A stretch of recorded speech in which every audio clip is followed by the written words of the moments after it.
네, 여러분 반갑습니다. 큐스타디 해석학을 강의할 권태원 선생입니다.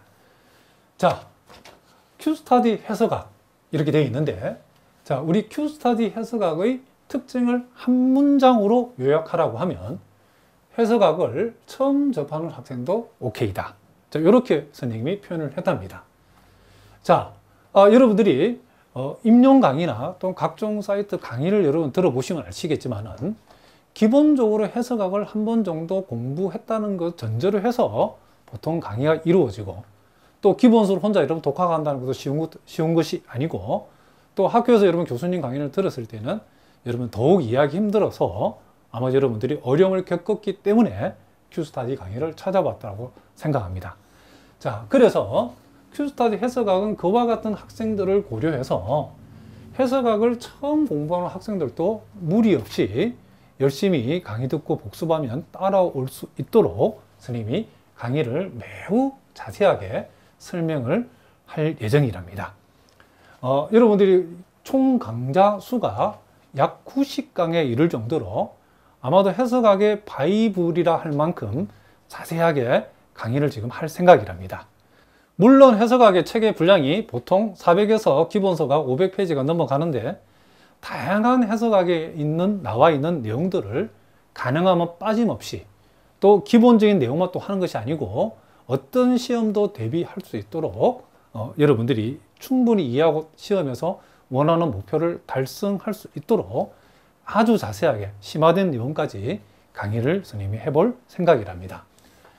자, 아마도 해석학을 여러분 공부하시는 분들은 수학과를 들어가서 전공 수학으로서 공부, 학점을 위해서, 또는 여러분 졸업하고 임용 수학을 우리가 여러분들이 시험을 치기 위해서 해석학을, 또는 편입시험, 또는 여러분들이 뭐 경제학 관련된 어떤 대학을 간다든지 또는 금융과학을 공부하기 위해서 해석학이 필요해서 들으신 분도 있을 거라고 생각합니다. 어떤 내용이든 여러분들이 커버가 될 수 있도록 선생님이 강의를 할 테니까 강의만 잘 따라오시면 충분히 대비가 될 거라고 확신합니다. 특별히 이 임용 수학에서는 우리가 임용 과목, 수학 과목 중에 제일 출제 양이 많은 부분이 이 해석학에 해당된다는 것도 여러분들이 꼭 명심을 하셔야 된답니다. 우리 큐스타디 해석학은 뭐 모든 수학이 그렇지만은 제일 중요한 어떤 정의, 그리고 어떤 증명들, 자, 이런 내용들을 우리가 비껴가서는 수학을 잘 할 수 없죠. 여러분들이 해석학이라고 하는 큰 산을 제대로 정복하기 위해서는 차근차근 빠짐없이 계단식으로 올라가는 것이 여러분들이 요령을, 또는 편법을 쓰는 방법을 이용하는 것보다 훨씬 더 결과적으로는 빨리 갈 수 있답니다. 자, 무슨 말인지 알겠죠? 그래서 웬만한 책에 나와 있는 어떤 정의와 또는 시오렘에 대한 증명들은 빠짐없이 강의를 통해서 다 다뤄볼 생각이랍니다. 그리고 임용 기출 문제라든지 또는 임용 예상 문제, 또 각종 시험에 출제되었던 그런 문제들이 강의를 통해서 여러분들한테 제공이 되고 풀이가 되어질 거랍니다. 그래서 우리가 빠짐없이 자세하게 강의한다고 되어 있는데, 수학이라고 하는 것은 여러분들이 건너뛰어 버리면 요거는 시험에 나올 것 같고 요거는 시험에 안 나올 것 같으니까 치사 선택해서 공부한다 해서는 안 되죠. 왜냐하면 시험에 잘 나오지 않는 부분도 시험에 나오는 부분을 이해하기 위한 디딤돌이 되기 때문에, 자, 무슨 말이겠죠? 소위 쪽집게, 무슨 찍기 강의 형식으로 공부하게 되면 수학을 여러분들 공부할 때 취미도 잃어버릴 뿐만 아니라 시험에서 처참한 결과를 거두어들 수밖에 없다는 겁니다. 자, 무슨 말이겠죠? 그래서 선생님 강의는 웬만한 내용은 다 빠짐없이 상세하게 강의를 해볼 생각이랍니다. 그리고 기본적인 내용부터 시작하지만은 그걸로 끝나는 것이 아니고 아주 심화된 내용, 그리고 여기서 언급한 문제풀이를 한꺼번에, 보통 뭐 기본서 강의 듣고 문제풀이 강의 듣고 이러는데 그것이 아니고 기본적인 우리가 시오롬과 이론들을 공부할 뿐만 아니라 병행해서 문제풀이도 한꺼번에 해결할 수 있도록 이 큐스타디 해석학 강의는 구성이 되어 있다고 보시면 된답니다. 자, 무슨 말 알겠죠? 그래서 여러분들이 이 기본서를 한번 읽어볼 자신 있는 분들 읽어보고 예습을 하고 강의 듣는 것도 좋고, 그게 자신 없는 분들은 굳이 보지 마시고 선생님 강의가 상세하게 되어 있으니까 제 강의를 먼저 보시고 그 기본서를 복습할 때 병행해서 보시는 것도 좋은 방법 중에 하나랍니다. 자, 일단 여러분들이 해석학이라는 큰 산을 우리가 정복함에 있어서 선생님이 여러분 갈 길을 잘 인도할 테니까 믿고 따라오시면 정말 여러분들이 예상치 못한 좋은 열매를 거둘 수 있을 거라고 확신합니다. 자, 무슨 말인지 아시겠죠? 자, 이제 그럼 여러분과 함께 본격적으로 우리가 해석학에 대해서 공부를 한번 시작해 보도록 하겠습니다. 자, 여러분 교재를 보시면 제1장은 우리가 소위 실수계라고 되어 있는데 이 실수계에서는 우리가 실수의 중요한 3대 공리에 대해서 우리가 공부를 할 거랍니다. 그 첫 번째는 우리가 체의 공리, 두 번째는 순서 공리, 세 번째는 완비성 공리가 나와 있는데, 자, 우리 교재는 완비성 공리가 제일 중요하기 때문에 완비성 공리부터 우리가 한번 공부를 한번 해보도록 하겠습니다. 자, 우리가 완비성 공리를 본격적으로 공부하기 전에 자, 이 완비성 공리뿐만 아니라 우리가 해석 전체에서 중요한 용어들에 대해서 우리가 공부를 한번 해보고 우리가 시작해 보도록 하겠습니다. 자, 여러분 교재를 보니까 자, 이 데피니션 1에 보니까 유계라고 하는 말이 나와 있는데, 자, bounded라고 하는 요 유계라고 하는 말이 매우 중요한 얘기랍니다. 그래서 여러분들이 해석학 공부를 시작할 때 제일 먼저 나와 있는 요 유계라고 하는 정의를 정확하게 이해하는 것이 매우 중요합니다. 해석학에서 우리가 중요한 증명 문제들이 시험에 많이 나오는데 그때에 요 유계라는 말이 굉장히 많이 나오죠. 자, 그래서 오늘 먼저 유계라는 말이 도대체 어떤 정의로 되어 있는가부터 우리가 한번 공부를 시작해 보도록 하겠습니다. 자, 일단 우리가 유계의 정의에 대해서 제가 한번 읽어보도록 하겠습니다. 자, 여기 보니까 공집합이 아닌 실수의 부분집합 S에 대해서 자, 요런 말이 나와 있죠. 위로 유계이면서 동시에 또 요런 말이 나와 있죠. 아래로 유계일 때의 이 집합 S를 우리는 뭐다? 유계라고 정의한다라고 되어 있다는 거죠. 자, 그러니까 어떤 집합이 유계가 되어지기 위해서는 위로 유계이면서 동시에 아래로 유계여야 한다는 거죠. 자, 그러면 위로 유계가 뭔지, 아래로 유계가 뭔지를 알아야 우리가 이 정의를 이해할 수 있겠죠. 그래서 자, 요 1번과 2번에서 우리는 위로 유계와 아래로 유계의 의미를 우리가 한번 살펴보도록 하겠습니다. 자, 여기 보니까 공집합이 아닌 실수의 부분집합 S와 자, 실수 AB에 대해서 자, 요 1번을 보니까 모든 X 그리고 집합 S 이렇게 표시되어 있죠. 자, 요 말은 집합 S에 속하는 모든 원소들을 우리가 X라 뒀답니다. 그러니까 집합 S에 속하는 모든 원소들보다 크거나 같다를 만족하는 어떤 하나의 실수 A가 우리가 요거 나중에 우리가 좀 더 공부를 하겠지만 이걸 우리가 상계라 부르죠. 실수 A가 존재하면 어떤 실수 A가 존재하면 라고 봤더니 집합 S에 속하는 모든 원소들보다도 크거나 같다를 만족하는 어떤 실수값이 존재하면 그것을 상계라고 부르는데 이와 같은 상계가 존재하면 우리는 집합 S를 자, 뭐라 한다? 위로 유계라고 이렇게 얘기해 준다. 이런 얘기를 합니다. 자, 그러면 그 예를 우리가 여기서 한번 살펴보도록 하겠습니다.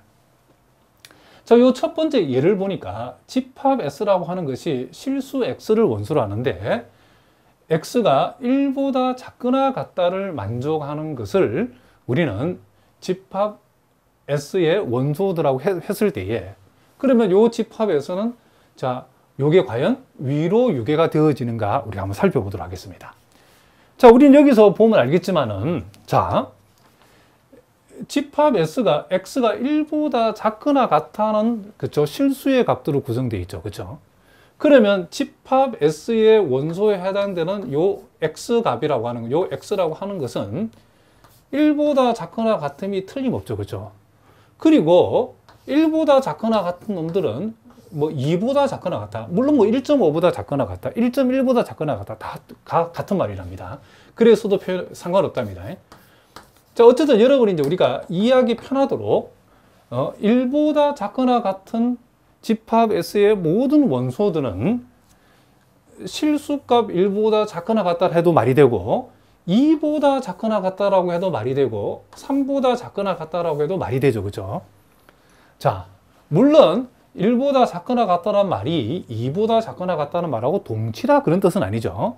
1보다 작은 값은 당연히 2보다 작고 1보다 작은 원소들은 당연히 3보다 작다라고 표현해도 상관이 없겠죠. 그렇죠? 그렇게 했을 때에 우리는 이와 같은 요런 하나 1이니 2니 요런 3이 요런 값들이 소위 여기서 말하는 요 A에 해당되는 값, 즉 상계라고 우리는 얘기해 줄 수 있다. 이런 얘기를 합니다. 자, 무슨 말이겠죠? 그러니까 우리가 상계가 존재하면 위로 6이라 했는데 이 상계라는 것은 어떻게 정의되어 있냐면 집합 S의 원소가 모든 원소보다 뭐다? 집합 S의 모든 원소를 표시해주는 요 X값보다도 크거나 같다를 만족하는 이와 같은 실수값들. 무슨 말이겠죠? 이와 같은 값들을 우리는 뭐란다? 상계라고 불러준다는 거죠. 그러니까 우리가 요 집합 S는 결국 이와 같은 상계의 값들을 가지고 있기 때문에 결국 이 집합 S는 무슨 유계다? 그렇죠. 위로 유계라고 얘기할 수 있다. 이런 얘기를 합니다. 자, 무슨 말인지 아시겠죠?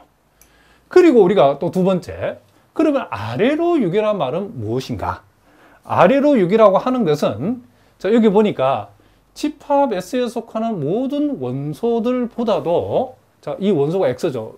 집합 S에 속하는 모든 원소들보다도 작거나 같다를 만족하는 실수값이 존재하면 그와 같은 실수값을 우리는 뭐다?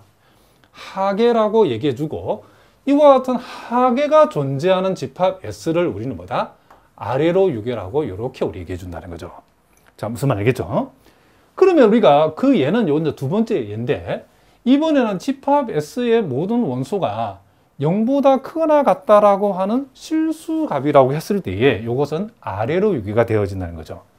자, 왜 그러냐 봤더니 집합 S의 모든 원소가 0보다 크거나 같다를 만족하면 그 집합 S의 모든 원소는 0보다 크거나 같은 놈들이다 해도 되고 그리고 마이너스 1보다 크거나 같다라고 해도 되고 마이너스 2보다 크거나 마이너스 2보다도 크거나 같다라고 얘기해도 된다. 이런 얘기를 합니다.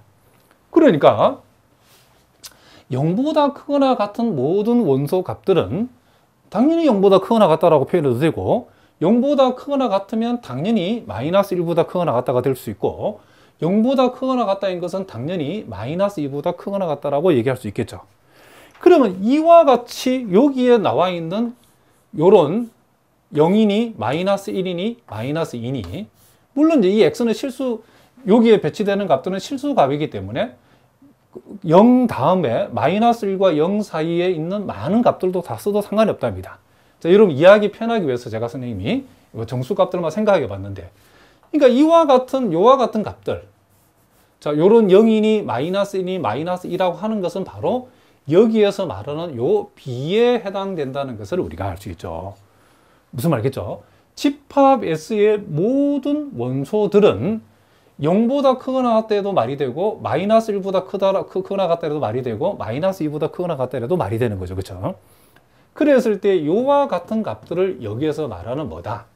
하계라고 우리가 얘기해 줄 수 있다. 이런 얘기를 합니다. 자, 무슨 말이겠죠? 그러니까 우리가 요 집합 S라고 하는 것은 이와 같은 하계가 존재하는 집합이기 때문에 하계가 존재하는 집합을 우리는 뭐다? 아래로 유계라고 이렇게 불러준다는 거죠. 그래서 이와 같은 집합을 우리는 뭐다?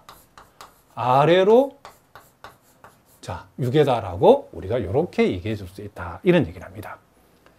그러니까 물론 이제 요 집합 S, 첫 번째 주어진 요 집합 S는 위로 유계이지만은 아래로 유계는 아니죠. 그렇죠? 왜냐하면 이 집합의 모든 원소들보다 작거나 같다를 만족하는 그와 같은 실수의 값은 존재하지 않죠. 그렇죠? 그리고 요 두 번째 집합은 아래로 유계이기 때문에 요 집합의 모든 원소보다도 크거나 같다를 만족하는 이와 같은 실수 A 값이 여기서는 존재한다 안 한다? 안 하죠. 그렇죠? 그렇기 때문에 우리는 요 두 번째 집합은 아래로 유계이지만은 위로 유계는 아니고 첫 번째 집합은 위로 유계이지만은 아래로 유계는 아니다는 것을 우리가 알 수 있다. 이런 얘기를 합니다. 그리고 이제 우리가 조금 이따 공부를 하겠지만은 이와 같은 상계의 값들 중에서 제일 작은 값이 요 1이죠. 그죠? 요 상계 중에서 제일 작은 값, 요것을 우리는 최소 상계라고 불러주고, 또 다른 말로 이것을 우리가 상한이라고 이렇게 부르기도 한답니다. 요걸 우리가 집합 S의 상한이라고 해서 우리가 요걸 요렇게 수프리멈 S라고도 표현하고, 이와 같은 것을 우리는 최소 상계 상한 또는 우리가 수프리멈 S라 표현해서 요 1을 상계의 값들 중에서 가장 작은 값을 우리는 뭐다? 최소 상계 또는 상한 또는 슈프림은 S, 이렇게 우리가 표현한다는 거죠. 그러니까 이와 같은 상계의 값들 중에서 가장 작은 값을 우리가 상한이라 불렀기 때문에, 우리가 기본적으로 우리가 여기서 우리가 뒤에서 한 번 더 정리하겠지만 알 수 있는 게 뭐냐면, 상한이라고 하는 것은 자, 상계와 비교했을 때, 물론 이 상한이라고 하는 것도 상계 중에 하나이죠. 그렇죠? 이와 같은 상계의 값들 중에서 가장 작은 값이기 때문에 항상 상한은 상계보다는 작거나 같다라는 이런 결론을 우리가 도달할 수 있죠. 그리고 자, 이와 같은 하계의 값들이 쭉 나와 있는데, 물론 하계의 값이 여기서 0이나 마이너스 1마 되는 게 아니고 0과 마이너스 1 사이는 무수히 많은 실수값들, 그리고 마이너스 1과 마이너스 2 사이는 무수히 많은 실수값 다 포함한답니다. 그럼 이와 같은 하계의 값들 중에서 제일 큰 값, 요놈을 우리가 하계 중에 제일 크다고 해서, 자, 전문용어로 우리가 최대 하계라고 하기도 하고, 그리고 이 최대 하계를 다른 말로는 하한이라고도 얘기를 한답니다. 자, 그리고 기호로서는 우리가 인피멈 S라고도 표현하죠. 자, 그럼 요 집합 S 입장에서 하한은 뭐다? 0이라는 것을 우리가 알 수 있다, 이런 얘기를 합니다.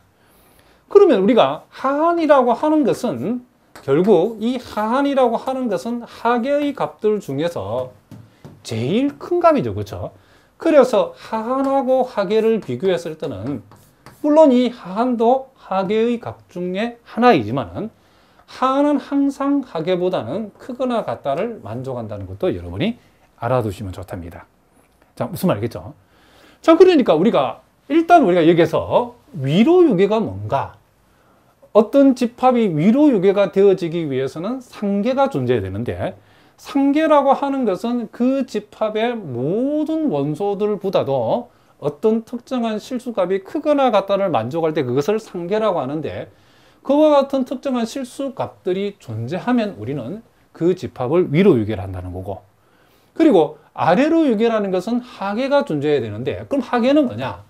그 집합 S의 모든 원소들보다도 그렇죠? 작거나 같다를 만족하는 특정한 실수값이 존재해야 되는데, 그 특정한 실수값이 바로 하계라는, B가 하계라는 거죠. 그럼 하계가 존재하면 아래 유계. 그러면 결국 우리가 다시 한번 들어가 봅시다. 그럼 우리는 위로 유계이면서 동시에 아래로 유계일 때 그 집합을 유계라고 얘기하는데, 그럼 다른 말로 하면 우리가 결국 상계가 존재하고 그리고 동시에 하계가 존재하는 집합을 우리는 뭐란다? 유계라고 불러주겠다, 이런 얘기를 합니다. 자, 무슨 말인지 아시겠죠?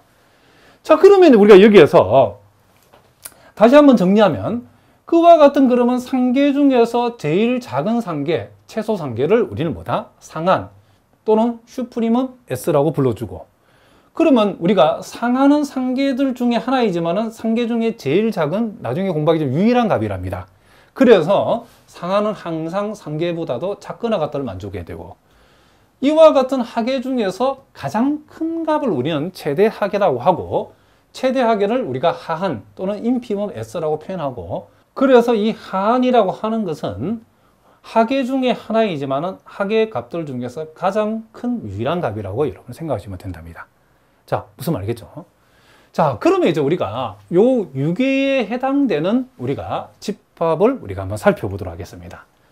자, 여러분 교재 이제 예제 1번 문제를 보니까, 물론 이렇게 예제 1번처럼 쉬운 문제가 시험에 나오진 않겠지만은, 자, 여러분들이 선생님의 서두에서도 얘기했지만은 해석학이라고 하는 큰 산을 우리가 정복하기 위해서는 한꺼번에 여러분들이 그 정상에 도달할 수는 없답니다.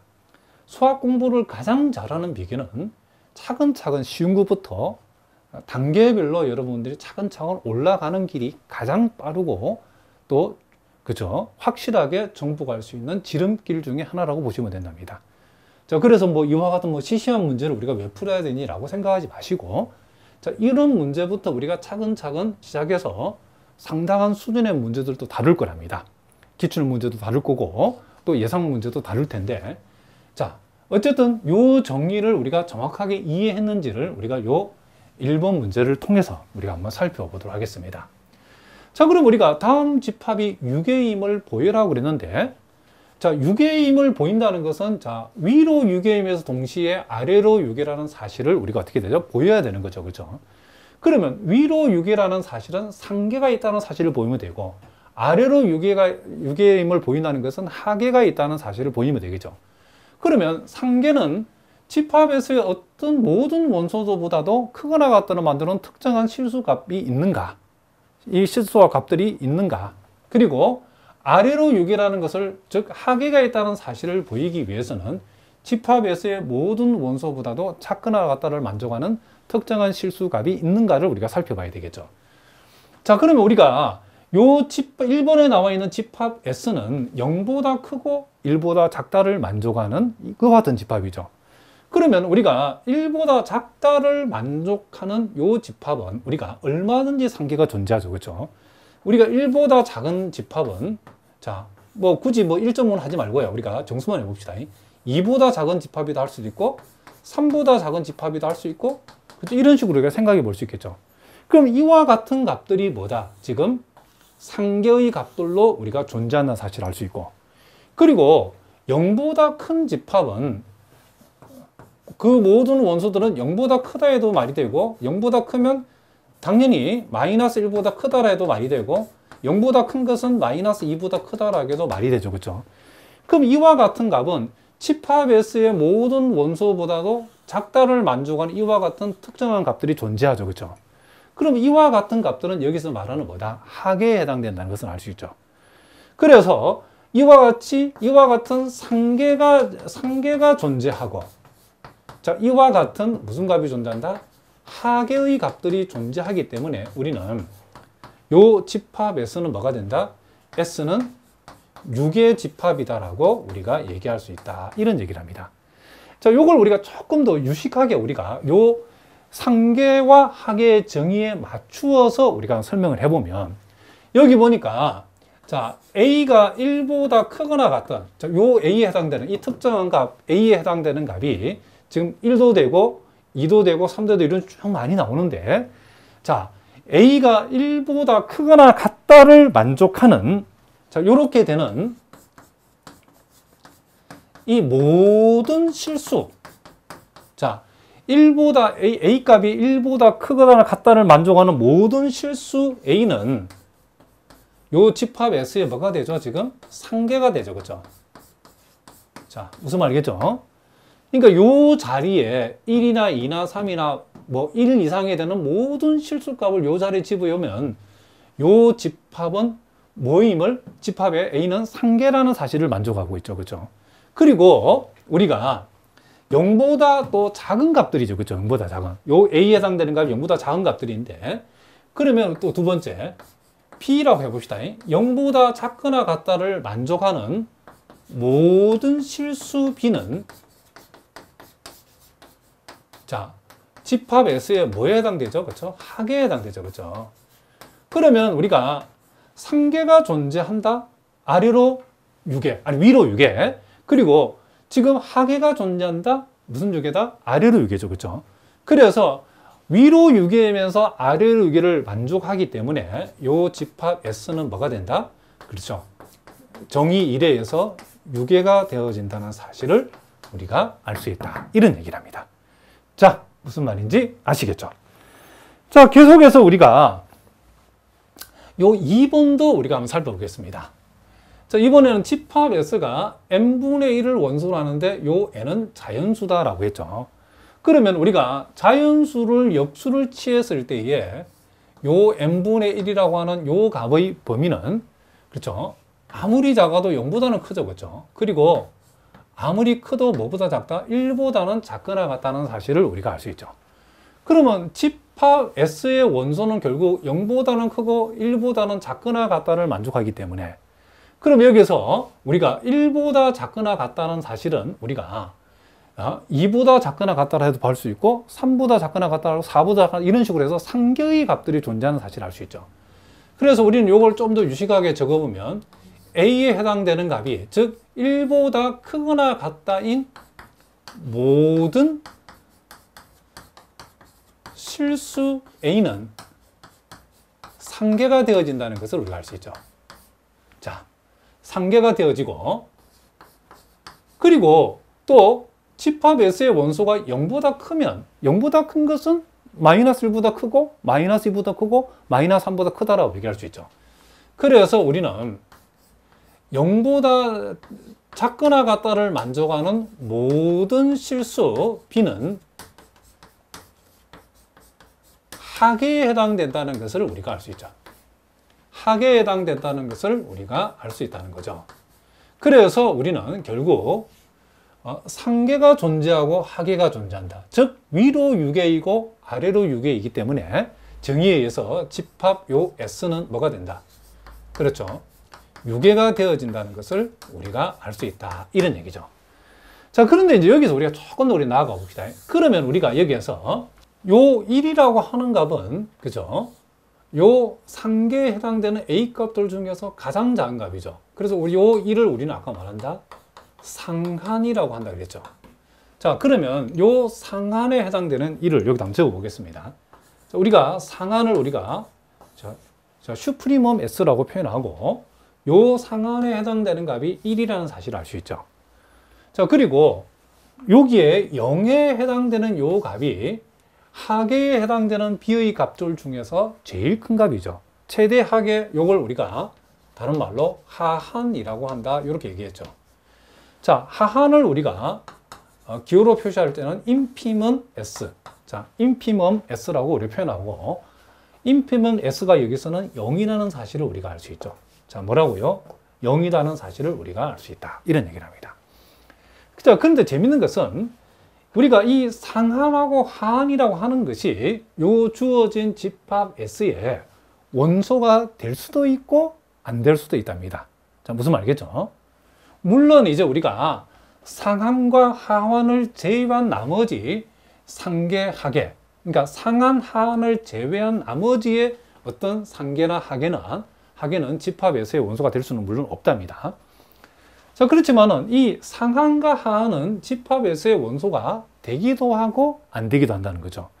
요게 이제 우리 해석학자 어떤 의미를 갖냐면, 자, 여기 보니까 슈프리멈 S가 1이라고 하는 것은 요 1은 지금 집합 S의 원소에 포함된다는 것을 알 수 있죠. 그래서 요 1이라고 하는 것은 집합 S의 원소에 포함되고, 반면에 0이라고 하는 것은 집합 S의 원소는 0보다 큰 값이기 때문에 요 하한에 해당되는 것은 집합 S의 원소에 포함되지 않는다는 것을 우리가 알 수 있다는 거죠. 그럼 이거는 우리가 상한이 집합 S의 원소에 포함된다는 것은 우리가 집합 S의, 즉 최대값, 즉 맥시멈 S에 해당되는 값이 바로 요 상한이 최대값이 되어진다는 사실을 우리가 알 수 있죠. 그죠? 집합 S의 최대값 1이죠, 실제로. 그래서 상한이 집합에 포함되면 그 상한은 그 집합이 뭐가 된다? 최대값이 된다는 것을 알 수 있죠. 그리고 자, 이 하한이 집합 S의 원소에 포함되지 않으면 어떤 일이 벌어지냐면, 자, 요 집합 S의 최소값, 우리가 미니멈 S라고 그러죠.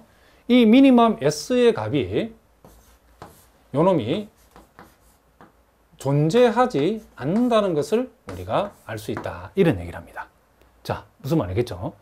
그래서 우리가 상한과 하한이 결국 상한이 집합 S의 원소에 포함되면 그 상한은 그 집합의 최대값이 되어지고, 물론 하한도 마찬가지예요. 하한이 만약에 그 집합 S의 원소에 포함되면 그때는 뭐가 되겠죠? 최소값이 되겠죠.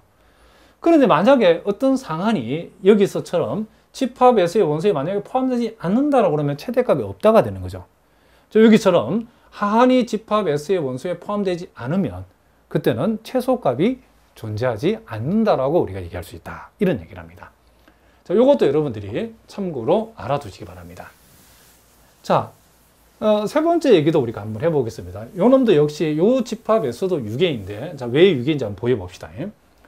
자, 여기서 1-n분의 1이고, 요 n은 지금 자연수로 구성되어 있죠. 여러분 보다시피 n 대신에 1이 들어가면 0이 될 수 있죠. 그래서 집합 S의 원소는 0부터 시작하죠. 그리고 여기 n 대신에 2가 들어가고 3이 들어가면 1에서 점점 작은 값을 빼가는 과정이기 때문에, 그렇지만은 1보다는 요거는 작은 값이 되어진다는 것을 알 수 있죠. 요 n 자리에 1000만이 들어가도 1 빼기 1000만 무리는 어쨌든 1에서 조금이라도 뺐으니까 1은 되지 않는다는 걸 알 수 있죠.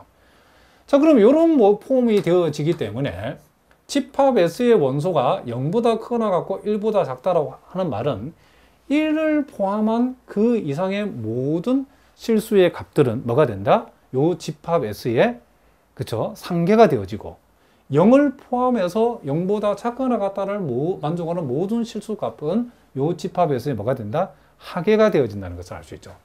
이걸 좀 유식하게 표현하면 A가 1보다 크거나 같다인, 그죠? 모든 실수, 요 A는 뭐가 되어지고? 상계가 되어지죠. 그죠? 자, 뭐가 되어진다? 상계가 되어지고, 0을 포함해서 0보다 작거나 같다를 만족하는, 자, 모든 실수 B는 뭐가 된다? 그렇죠? 집합 S의 하계가 되어진다는 사실을 알 수 있죠.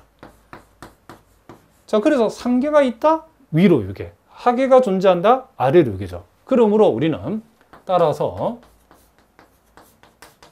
요 집합 S라고 하는 것은 데피니션 1에 의해서 유계가 되어진다는 사실을 우리는 알 수 있다. 이런 얘기를 합니다.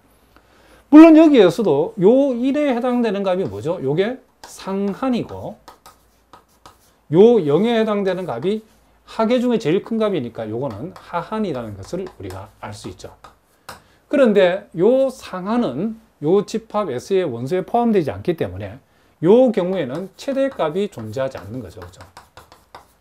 최대값이 없고, 하한이 0인데 이 0은 이 집합에 포함되기 때문에 최소값은 이제 존재하죠. 그죠?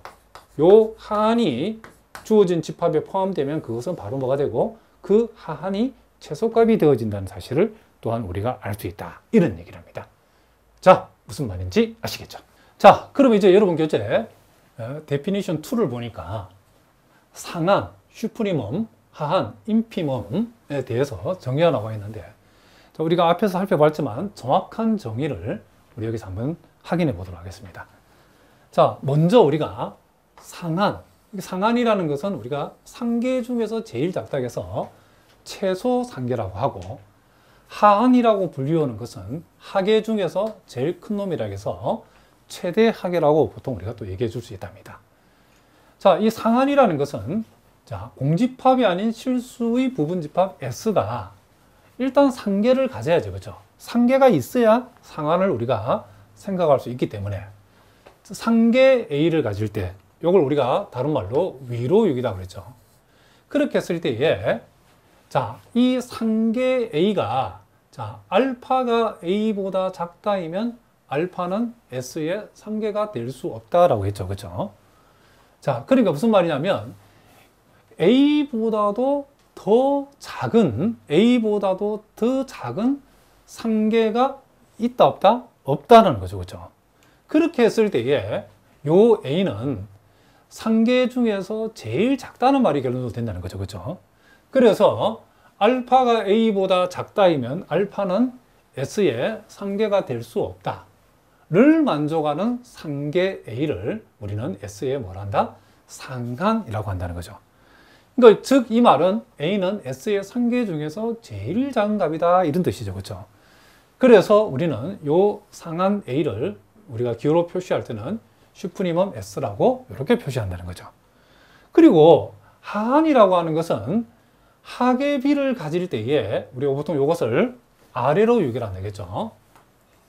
자, B보다 큰 베타 값이 있다고 했을 때에 이 베타는 S의 하계가 될 수 없다. 그러니까 요 B가 지금 하계 중에 하나인데 요 B보다도 더 큰 하계값은 있을 수 없다는 얘기죠. 그 말은 결국 B는 S의 하계 중에서 제일 큰 값이다 그런 얘기죠. 그랬을 때 우리는 이 B를 하한이라고 불러준다는 거죠. 그래서 우리가 기호로 표시할 때는 앞에서 봤던 것처럼 인피면 S라고 이렇게 표시한다는 거죠. 자, 그래서 자, 상한하고 하한이라는 것은 결국 여러분 간단하게 우리가 결론만 우리 확인해 보다 보면 A가 만약에 상한이라는 것은 상계 중에서 제일 작은 값이다. 그리고 B가 만약에 하한이라고 하면 하계 중에서 제일 큰 값이다. 이렇게 우리가 슈프리멈 S하고 인피멈 S를 기억하면 되겠다. 이런 얘기를 합니다. 자, 그리고 이제 요 두 가지 또 내용도 중요한 내용이니까 좀 잘 봐두셔야 되는데, 자, 우리가 요 A라고 하는 것이 요 A가 집합 S의 상한이라고 하는 거하고, 자, 임의의 엡실론, 양수 엡실론에 대하여, 자, 여기 보니까 A-엡실론보다 X가 크고 A보다 작거나 같다. 요 말은 우리가 소위 A의 엡실론 왼쪽 근방이다라고 생각하면 되는데, 이 무슨 얘기냐면 A를 기준해서 A보다도 살짝 작은 동대라고 여러분 이해하시면 된답니다. 자, 요것을 요 범위 안에 있는 범위 안에는 X의 집합 S의 어떤 원소가 반드시 존재한다는 것. 자, 요 두 가지가 서로 뭐가 된다? 동치가 되어진다라고 얘기했다는 거죠. 자, 요게 이제 무슨 얘기냐면 선생님이 간단한 예를 통해서 한번 설명 한번 해보겠습니다. 자, 만약에 우리가 앞에서 봤던 것처럼 집합 S가 자, X라는 실수를 원소로 하는 집합인데 요 X가 만약에 1보다 작다라고 이렇게 우리가 표현됐다 칩시다. 자, 그러면 우리가 앞에서 배운 대로 하면 요 1이라고 하는 것은 우리가 요 1이라고 하는 요 값은 우리가 앞에 배운 대로 이 집합 S에 뭐가 된다? 그렇죠? 상한이 되어진다는 것을 우리가 알 수 있죠. 그렇죠? 그러면 우리가 요 상한에서 왼쪽 근방이니까 대충 요 엡실론 왼쪽 근방을 요렇게 요만큼을 엡실론이라 하면 요 값은 우리가 뭐가 되죠? 1-엡실론이 되어진다는 것을 우리가 알 수 있죠. 그러면 우리가 요 엡실론은 임의의 양수값이기 때문에 1의 엡실론 왼쪽 근방이라는 것을 우리가 부등으로 표시해 버리면 이렇게 우리가 표현할 수 있죠. 1-엡실론. 자, 이렇게 우리가 표현할 수 있죠. 자, 그러면 요 1의 왼쪽 에필론 근방이라 하는 요 동네 안에는 요 집합 S의 원소가 반드시 들어있죠. 집합 S의 원소는 1보다 작은 쪽에 있는 놈들이기 때문에 상한을 기준해서 상한의 왼쪽 근방에는 우리가 왼쪽 근방을 이렇게 잡든지 아니면 좀 더 넓게 엡실론을 이렇게 잡는다 하더라도 상관이 없이 항상 상한의 왼쪽 엡실론 근방 안에는 뭐가 들어있다? 집합 S의 원소가 존재한다는 것을 우리 알 수 있죠. 그죠? 무슨 말이겠죠? 또 반대로 우리가 또 어떤 상계 값 중에 이제 어떤 상계, 1도 이제 상계 중에 하나죠. 어떤 상계 값을 잡았는데 그 상계 값을 기준으로 엡실론 왼쪽 근방을 잡았을 때에 그 엡실론 왼쪽 근방 안에 어떻게 잡더라도 항상 뭐가 들어오면 그 집합 S의 원소가 만약에 존재한다는 것은 그 상계의 값은 반드시 뭐가 된다? 상한이 된다는 말이 다 그런 얘기를 합니다. 그럼 무슨 얘기, 우리가 만약에 이렇게 우리가 한번 얘기를 한번 해봅시다. 지금 우리가 여기에서 요 1이 지금 만약에 상한이면 자, 여기에 있는 2는 뭐가 되죠? 요거는 상한이 아니고 이게 뭐죠? 이건 상한이 아닌 상계 중에 하나의 값이죠. 그러면 만약에 상한이 아닌 상계를 잡아서 요 2의 왼쪽 근방, 자, 엡실론을 이만큼 잡아서 자, 요 값이 지금 만약에 2 엡실론이라고 생각해 봅시다. 그러니까 소위 2 엡실론보다 크고 지금 2보다 작다라고 이렇게 우리가 범위를 잡았을 때는 이 범위 안에는 요 집합 S의 원소가 요 범위 안에는 이 집합 S의 원소가 존재한다는 보장이 있다 없다? 없죠. 물론 엡실론을 이렇게 잡으면 들어올 수도 있겠지만 항상 존재한다는 것은 아니죠. 그렇죠? 그래서 우리가 상한을 잡았을 때는 우리가 상계 중에서 그렇죠? 우리가 1이라고 하는 요것도 상한도 결국 상계 중에 하나니까 1이라는 상계를 잡았더니 엡실론 왼쪽 근방 안에 항상 집합 S의 원소가 있고, 그렇지만 상한이 아닌 상계를 잡았을 때는 그 왼쪽 근방에서 요 집합 S의 원소가 있을 수도 있고 없을 수도 있죠. 그래서 우리가 자, 요렇게 표현됐다는 말은 무슨 말이죠? 여기서 말하면 어떤 상계의 값을 하나 잡아가지고 그 상계의 왼쪽 근방을 잡아서 왼쪽 근방을 이런 식으로 만들었을 때에 그 왼쪽 근방 안에 집합 S의 원소가 반드시 존재한다는 것은 결국 그 A라고 하는 것은 뭐가 된다? 집합 S의 상한이 된다라고 우리가 얘기할 수 있다. 이런 얘기를 합니다. 그래서 여러분 이 표현이 중요한 표현이니까 여러분들이 꼭 알아두셔야 된답니다. 자, 뭐라고요? A가 집합 S의 상한이라는 말하고 A의 왼쪽 엡실론 근방에 집합 S의 원소가 반드시 존재한다는 말하고는 같은 말로 취급하라. 수학적으로. 그런 뜻이랍니다. 자, 무슨 말이겠죠? 그러면 우리가 마찬가지로 또 우리가 두 번째 하한의 동치 명제도 마찬가지랍니다. 여기 보니까 B라고 하는 것이 실수비가 집합 S의 하한인 것. 자, 뭐라고요? B가 집합 S의 하한인 것하고 임의의 양수 엡실론에 대하여 이번에는 집합 B의 오른쪽 근방이죠.